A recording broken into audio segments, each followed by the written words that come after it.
बोलू नको.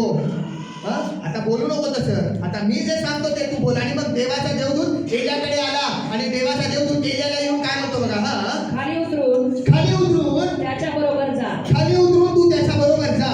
भिवू नको.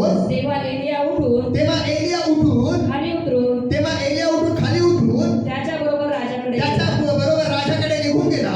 त्याने त्यास म्हटले एक्रोन येथले दैवत. आता राजाकडे गेल्यानंतर एलिया राजाला काय म्हणत आहे बघा, एक्रोन येथील दैवत बाल-जबूल याला प्रश्न करावयास तू जासूस पाठवले खरे, ते इस्रायलात देव नाही ते इस्रायलामध्ये देव नाही म्हणून काय यास्तव यास्तव ज्या बिछाण्यावर तू पडला आहेस, ज्या बिछाण्यामध्ये तू पडला होतास, ज्या बिछाण्यावरती तू पडलेला आहेस, त्यावरून तू उठावयाचा नाहीस. तू अवश्य मरशील. एलियाने सांगितलेल्या परमेश्वराच्या वचनाप्रमाणे देवाच्या माणसाने सांगितलेल्या, देवाच्या संदेशाने सांगितलेल्या, एलियाने सांगितलेल्या वचनाप्रमाणे तो मरण पावला. तो काय झाला?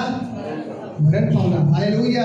बायबल असं सांगतं, जे लोक तारण प्राप्त करून घेते, जे लोक तारणाच्या विश्वासाच्या द्वारे जीवन जगते, जे संदेश ते तारण प्राप्त केले, हे का दिलेत बायबलमध्ये आम्हाला समजण्यासाठी दिलेत.